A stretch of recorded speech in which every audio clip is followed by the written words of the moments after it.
ভারতের প্রধানমন্ত্রী নরেন্দ্র মোদীর আমন্ত্রণে গত ২১ ও ২২ জুন ভারত সফর করেন প্রধানমন্ত্রী শেখ হাসিনা। এই সফর নিয়ে সকালে গণভবনে সংবাদ সম্মেলন করেন প্রধানমন্ত্রী।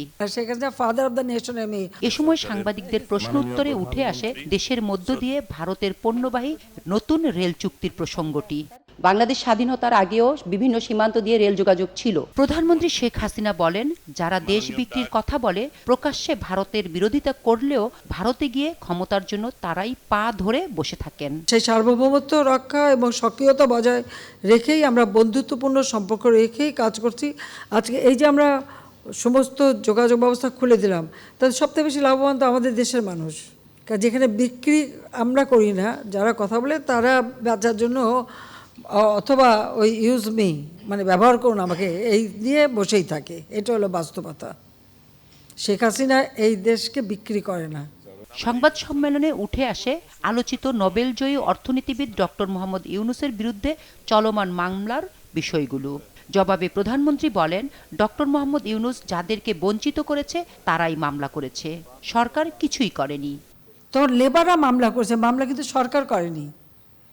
লেবাররা লেবার কোর্টে মামলা করছে, সেই মামলায় সে শাস্তি পেয়েছে। এখানে আমার কি দোষ?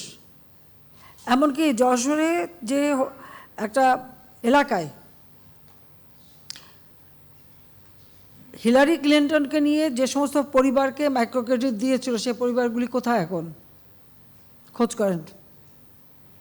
জমি জবা সব বেচে দিয়ে ওখান থেকে তারা পালিয়ে যেতে বাধ্য হয়, অনেকে আত্মহত্যা করেছে।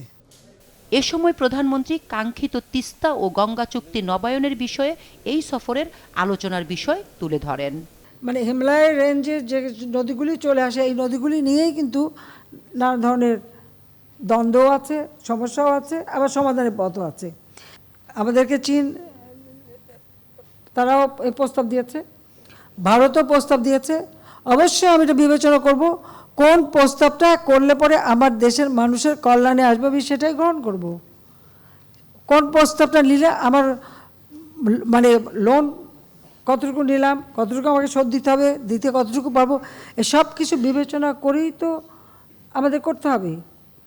যারা দুর্নীতি করে সম্পদ গড়েছে তাদের সমালোচনা করে প্রধানমন্ত্রী বলেন, অর্থের নেশায় পড়লে দেশ ছেড়ে পালাতে হয়, এটি প্রমাণিত। টাকা পয়সার লোভ এত বেড়ে যায় যে দেশ থুয়ে বিদেশে রাখতে যে তারপরে শেষে দেশ ছেড়েই ভাগতে হয়। শামীমা আক্তার, দেশ টিভি, ঢাকা। না, এটা প্রকৃতিকে রক্ষা করা।